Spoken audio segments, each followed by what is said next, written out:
शुरू होती है राजस्थान के एक गांव से, जहां एक बूढ़ा आदमी राजाराम मजिस्ट्रेट के पास खड़ा है, जिस पर इल्जाम है कि उसने 1 साल से ना तो पैसा दिया ना ही ब्याज।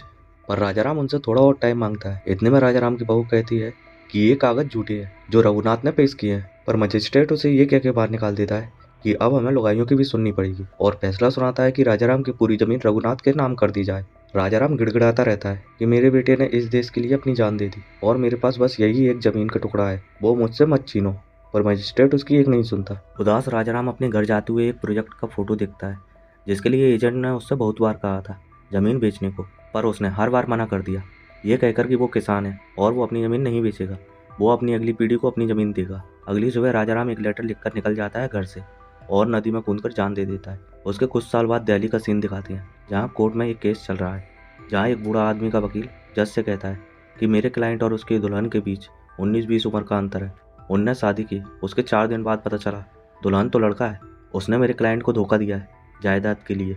तभी जज उनके वकील को बुलाने की कहता है। तभी होती है जगदीश मिश्रा उर्फ जॉली 2 की एंट्री, जो खिड़की से अंदर आने की परमिशन मांगता है, क्योंकि बाहर उससे उधारी वापस मांगने वाले बहुत लोग बैठे हुए हैं। वो अंदर आकर कहता है ये सब दुल्हन को उसका हक देना नहीं चाहते, इसलिए ऐसे इल्जाम लगा रहे हैं। और जज से कहता है कि ये दोनों 8 बार डेट पर, 6 बार डिनर और 3 बार तेलुगु सिनेमा गए। फिल्म देखते हुए इन्हें पता नहीं चला अंदर का माल कैसा है। और जॉली 2 और दूसरे वकील आपस में बहस करने लगते हैं। एक कहता है वो लाला की वाइफ है, तो दूसरा कि वो लड़का है और फ्रॉड है। तब जज फैसला सुनाती है मेडिकल टेस्ट का, और उसकी वाइफ शशिबाला को जेल में रखने का आदेश देती है। और जॉली 2 कहता है आप इन्हें किस जेल में रखेंगे, पुरुष या महिला। जज फिर से कंफ्यूज। जब वो पुरुष कहती है तो जॉली 2 कहता है और अगर ये महिला हुई तो, और कुछ गड़बड़ हुई तो। और महिला वर्ड कहने पर वो कहता है अगर पुरुष निकली और वहाँ कुछ गड़बड़ हो गई तो। जज कंफ्यूज हो जाती है। जॉली कहता है इनको बेल दे दी जाए जब तक कि रिपोर्ट ना आ जाए। अपोजिशन वकील काफ़ी मना करता है, पर शशिवाला को बेल मिल जाती है। अब सीन दिखाते हैं जहाँ शशिवाला और जगदीश दोनों खड़े होकर सुसु कर रहे हैं। शशि कहता है आदमी तो बड़ा हरामी हो, लगा नहीं था ऐसा कुछ होगा, और अपने आदमी को फीस देने की बोलता है। तभी जॉली 2 का साथी उससे ये सब काम बंद करने को कहता है। जॉली उसे डांटता है और शशि से कहता है कि खूब करो तुम तो, बस जब भी कहीं फंसो तो याद रखना, बस जोर से चिल्लाना जॉली, और मैं तुरंत हाजिर हो जाऊंगा। ये आवाज़ जॉली सुन लेता है और अपने साथी से कहता है तूने भी आवाज़ सुनी क्या, और सीधा पहुंचता है शशि के पास और कहता है माफ़ करना लेट हो गया, चलो जल्दी से तुम्हें बेल दिलवाऊं। शशि कहता है अबे पागल है क्या, मेरी बेल हो चुकी है और पेमेंट भी हो गई। जॉली समझ जाता है और सीधा एक डंडा लेकर पहुंच जाता है जॉली 2 के ऑफिस के बाहर, और जॉली 2 से बाहर आने की कहता है, और वो पूजा करने की एक्टिंग करने लगता है। तभी वहाँ प्रेसिडेंट वगैरह आ जाते हैं। जॉली प्रेसिडेंट से कहता है ये आप कुछ करो वरना मैं कुछ कर बैठूंगा। प्रेसिडेंट जॉली 2 से कहता है अगर वो बाहर नहीं आए तो उसका लाइसेंस सस्पेंड कर दिया जाएगा। तब जाकर जॉली 2 बाहर आता है। जॉली 2 कहता है ये वो पूछ रहे थे जॉली कौन है, तो मुझे लगा मुझे ही पूछ रहे हैं, तो मैंने करवा दी बेल। तभी दोनों जॉली में मारापिट्टी स्टार्ट हो जाती है कि असली जॉली कौन है। सुलह कराने पर जॉली कहता है मुझे आधा हिस्सा चाहिए। सबके कहने पर जॉली 2 उसे आधा हिस्सा दे देता है। उसके बाद जॉली जाता है एक एनजीओ में अपनी वाइफ संध्या और बेटी को साथ ले जाने। तभी वहाँ की एक लेडी लक्ष्मी यादव जॉली से एक काम करने की कहती है। जॉली के पूछने पर वो बताती है बीकानेर के एक गांव में एक प्रोजेक्ट के चलते किसानों से उनकी जमीन तो ले ली, लेकिन उनका पूरा पैसा आज तक उन्हें नहीं मिला। वो करीब 40 लोग हैं। जॉली का दिमाग चलता है और वो उन्हें जॉली 2 के ऑफिस का नंबर बताकर ठीक 10 बजे पहुंचने की कहता है। अब सुबह जॉली 2 जब ऑफिस के बाहर पहुंचता है, वो भीड़ देखकर बहुत खुश हो जाता है और उन्हें अंदर ले जाकर उन 40 के पिटीशन को तैयार करवाता है और उन सबको चाय भी पिलाता है। लेकिन जब वो कहता है लाओ कुछ पैसे देकर जाओ, तो वो लोग कहते हैं हम पर पैसे होते तो हम 500 किलोमीटर पैदल थोड़ी आते। जॉली 2 कहता है अबे यहाँ मैंने आश्रम थोड़ी खोल रखा है। तभी एक आदमी कहता है फ्री में काम नहीं करवाऊंगा, पैसे हैं मेरे पास। और वो आगे आकर उसे 5 रुपये की चिल्लर थमा देता है, और वहाँ कोई 10 तो कोई 5, कोई गाजर तो कोई आलू गोभी गन्ना उसे थमा जाता है। वो लोग जाते हैं। तभी वहाँ जॉली आकर कहता है और लेगा पंगा, अगली बार उलझना मत, और बाहर जाता है। तभी उसका साथी बताता है कि भाभी ने एक केस भेजा है जहाँ एक बूढ़ी औरत जानकी बैठी है। जानकी राजाराम की वाइफ है। जॉली उससे जॉली 2 के पास जाने की कहता है। वो जॉली 2 के पास जाती है, पर वो भी उसे कहकर भेज देता है कि मैं नहीं, वही असली जॉली है। जानकी वहाँ से चली जाती है। अब रात के समय जब जॉली घर जाता है, संध्या जॉली से पूछती है मैंने एक अम्मा को भेजा था, उसका क्या हुआ। जॉली साफ मना कर देता है कोई आया ही नहीं, अगर आता तो तुम्हें कॉल करता मैं। तभी बारिश स्टार्ट हो जाती है। जॉली बाहर कपड़े उठाने जाता है और वो देखता है बाहर जानकी अम्मा बैठी हुई है, जिसे जॉली 2 छोड़कर गया था। अब जानकी जॉली के पास जाती है, जहाँ संध्या जॉली से गुस्सा होती है कि एक बार उनकी कहानी सुन लेनी थी तो तुम ऐसा नहीं करते। जॉली कहता है मुझे मेरी बेटी के फ्यूचर की चिंता है, मैं यहाँ भलाई करने नहीं बैठा। पर संध्या उसे कन्वेंस कर लेती है जानकी की मदद करने के लिए।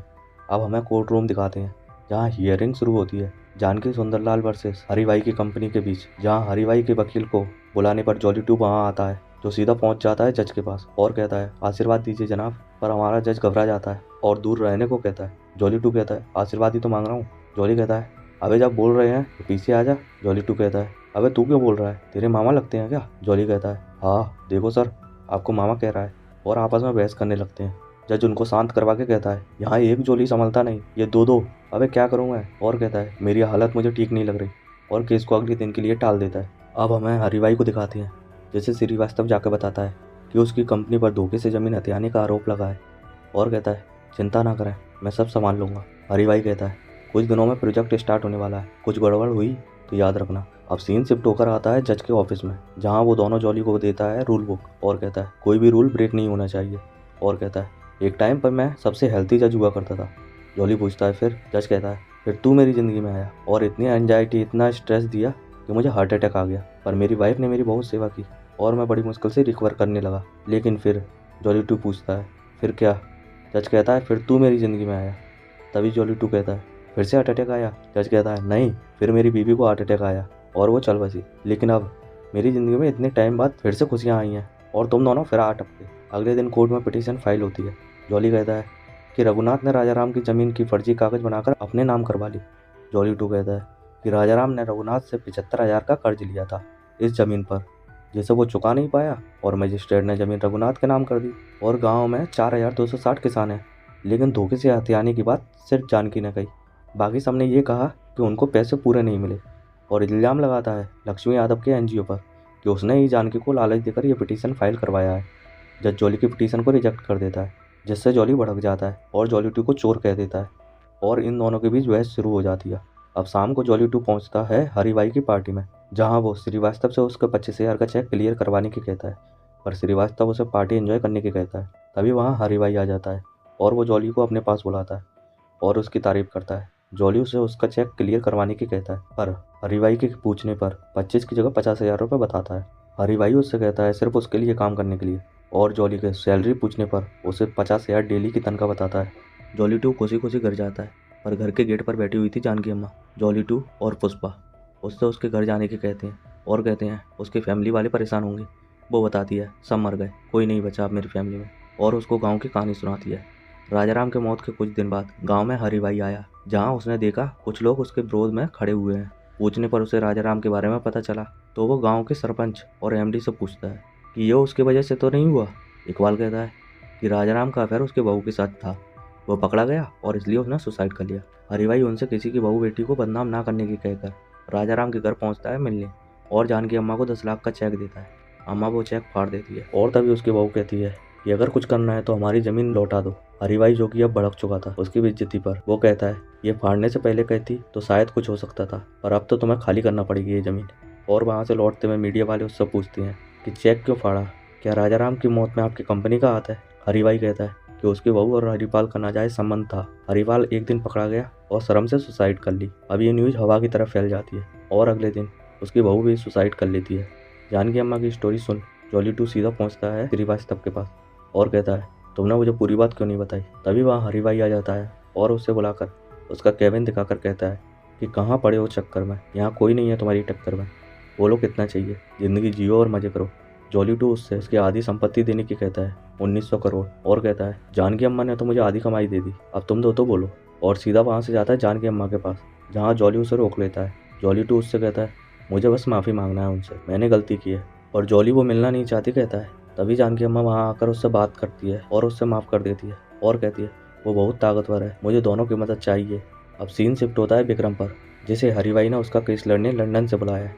विक्रम हरीबाई से कहता है कि सिंपल सा केस है, जानकी से सेटलमेंट कर लो और बोल दो जुबान फिसल गई, मैं माफ़ी चाहता हूँ। पर हरीबाई कहता है मैं सॉरी नहीं बोलूँगा, और जुबान फिसली नहीं थी, और विक्रम से कोर्ट संभालने की और बाकी सबको खुद संभाल लेगा कहता है। अब सीन शिफ्ट होता है हियरिंग पर, जहाँ विक्रम जज से वही कहता है जो पहले जॉली 2 ने कहा था कि पिटीशन सिर्फ एक है जबकि इतने सारे लोग हैं गाँव में। जॉली कहता है नहीं सर, 40 और हैं। ये पिटीशन उन्हीं 40 लोगों की थी जो जॉली 2 के पास गए थे। विक्रम वो पिटीशन पढ़ने की कहता है और पढ़ने के बाद कहता है कि इसका केस और ये केस दोनों अलग हैं, इन 40 का इस प्रोजेक्ट में कुछ लेना देना नहीं है, ये तो 1 साल पहले का है, और इनको दिक्कत थी तो 1 साल क्या कर रहे थे, और अगर दिक्कत है तो डीएम के पास जाएं। जॉली कहता है डीएम वगैरह सब मिले हुए हैं और आप उनके पास जाने की कह रहे हो। जज कहता है ये लिखा है पिटीशन में, नहीं ना, तो गलती किसकी है। और स्पेलिंग की गलतियां भी बहुत होने की वजह से जॉली को बहुत डांटता है। विक्रम आज ही फैसला सुनाने की कहता है, पर जज कहता है नहीं, आज तो नहीं हो पाएगा और अगली डेट दे देता है। जज के ऑफिस में जब एक आदमी उससे पूछता है कि सब क्लियर होने पर भी उसने आज फैसला क्यों नहीं सुनाया, तब वो बताता है, मैं इन दोनों जॉली को बहुत अच्छे से जानता हूँ, ये सच्चे भी हैं और कुछ ना कुछ रास्ता निकाल ही लेंगे। और तभी साले फटीचर हैं। मतलब उसने दोनों जॉली को एक मौका दिया। अब जॉली और जॉली 2 की कोर्ट के बाहर हो जाती है लड़ाई और मारा पिट्टी। दोनों एक दूसरे को मारते हैं, पर एकदम से उन 40 लोगों को और जानकी अम्मा को देखकर रुक जाते हैं, जो उन्हें ऊपर से देख रही थी। वो दोनों अपने अपने घर जाते हैं, जहाँ उनकी वाइफ उन्हें समझाती है कि तुम दोनों का ईगो बीच में आ रहा है कि मैं अकेला उसे मजा चखाऊंगा बस, और उनसे दारू की बोतल लेकर जाने को कहती है, जिससे बैठकर बातें सुलझ सके। जॉली 2 लेकर जाने ही वाला था, तभी डोरबेल बजती है और गेट खोलने पर सामने खड़ा होता है जॉली और उसकी वाइफ। अब दोनों जॉली जो पहुंच गए हैं बीकानेर और वहां कर रहे हैं प्रदर्शन गाँव वालों के साथ। वहाँ डीएम आता है पुलिस फोर्स के साथ, और जॉली 2 उन्हें समझाता है कि मोबाइल निकालो और वीडियो चालू करो, कोई कुछ नहीं करेगा, वरना ये पूरे मूड से आए हैं गोली चलाने के। पर तभी वहाँ एक शूटर जो इकबाल ने भेज दिया था वो कर देता है फायर और सीधा गोली लग जाती है डीएम को। ये देख वहाँ पुलिस भी मारना स्टार्ट कर देती है। जॉली 2 जाता है उस आदमी के पीछे जिसने गोली चलाई, काफ़ी पीछा करता है, पर वो एक कार पर लटक कर भागता है। तभी वही कार वाला उसे गोली मार देता है। जॉली 2 निराश गाँव में वापस आता है, जहाँ काफ़ी लोग मारे जा चुके थे, बहुत घायल थे। वहीं एक कोने में पड़ा था जॉली, जिसे जॉली 2 उठाकर ले जाता है हॉस्पिटल बाइक पर, जहां अगले दिन कोर्ट में पहुंचते हैं सब। पर जॉली की जख्मी होने पर पूरा काम संभालता है जॉली 2। अब विक्रम बुलाता है इकोनॉमिस्ट डॉक्टर देसाई को और पूछता है कि बीकानेर की ज़मीन का आपने सर्वे किया है, तो बताइए क्या सीन है। वो कहता है कि देखो यार, वो ज़मीन से तुम आगे नहीं बढ़ पाओगे, इतना अनाज नहीं कर पाओगे कि पैसा कमा सको। अगर नौकरी नहीं मिली और किसानी पर डिपेंड रहे तो भूखे मर जाएंगे। विक्रम जज से कहता है कि अगर डेवलपमेंट में कुछ कुर्बानी होती है तो वो जायज़ है, और आगे बढ़ना है तो किसी को तो पीछे छूटना पड़ेगा ना। अगर हमारे देश को आगे बढ़ाना है तो थोड़ा सा योगदान देना होगा, हर कोई ऐसा ही करेगा तो कैसे चलेगा। अब आता है जॉली 2, जो देसाई से पूछता है कि एक बात बताओ, तुम्हारे हर सर्वे वहीं क्यों होते हैं जहाँ हरीवाई की कंपनी आने वाली होती है। और बताता है कि हर गाँव में यही करते हैं ये लोग, गाँव के लोगों को अपने साथ करके दूसरों को बेवकूफ़ बनाते हैं, उनका ऐसे ही फर्जी डॉक्यूमेंट बना के ज़मीन हथिया लेते हैं। और उससे कहता है, अबे तू हरीवाई का चमचा है क्या, यहाँ दल्ला है। तभी एक मैसेज आता है। जॉली 2 कहता है कि सर एक सबूत है, बस 10 मिनट रुकना पड़ेगा। जज मना करता है, पर जॉली 2 कहता है बस 10 मिनट सर, पेट बहुत ख़राब है। जज उसको टाइम देता है, पर हरीभाई भड़क जाता है और जज को 2 कौड़ी का आदमी और बहुत कुछ बोल देता है। अब जज गुस्से में सबको 10 मिनट का टाइम देता है, बस हरीभाई को छोड़कर, और उसे शांत रहने को कहता है बिल्कुल। अब 10 मिनट हो जाते हैं और जॉली आ चुका है डीएम को लेकर। जॉली 2 डीएम से पूछता है क्या गाँव वालों ने हमला किया। डीएम मना करता है और पूछता है इकबाल और रघुनाथ सब हरीभाई से मिले हुए हैं। तब डीएम हाँ करता है। और आखिरी सवाल जिसमें वो पूछता है क्या तुम भी इनके साथ थे, तभी वो हाँ करता है। और अब आगे का केस जॉली को लड़ने की कहता है। जॉली अब आगे का केस संभालता है और जज से कहता है कि विक्रम ने कहा था कि देश को आगे बढ़ाना है तो थोड़ा योगदान तो हमें भी देना पड़ेगा। तो सबसे पहले एक महल का फोटो दिखाकर पूछता है कि ये एक बहुत बड़े प्रोजेक्ट के बीच है, अगर इसका योगदान मिल जाता तो देश का भला हो जाता। ये घर हरीभाई का था। फिर दूसरा फोटो विक्रम का फार्म हाउस का, वो भी मना कर देता है। और तीसरा जज का। जज कहता है अबे अपने केस के चक्कर में मेरा घर क्यों बेचवा रहे हो। जॉली कहता है अरे सर आपको 3 गुना ज़्यादा पैसे दिलवाऊंगा, बस दे दो। जज कहता है मुझे बेचना ही नहीं है, पैसे की बात ही नहीं है। फिर जॉली के पूछने पर क्यों, तब वो कहता है मेरी मर्जी मेरा घर। जॉली कहता है बस यही तो मैं कह रहा हूँ, किसानों की ज़मीन तो हरीभाई की मर्जी क्यों, क्या इन किसानों का अधिकार नहीं, क्या गरीब की मर्जी का कोई मोल नहीं। कुछ फैसला सुनाता है कि मुआवजे के साथ ज़मीन वापस की जाए और उस प्रोजेक्ट को पूरी तरह बंद किया जाए, और मूवी की हैप्पी एंडिंग हो जाती है। डेली न्यू मूवीज़ देखने के लिए सब्सक्राइब कर लो, लाइक करो और कमेंट कर दो। मिलते हैं कल न्यू वीडियो के साथ।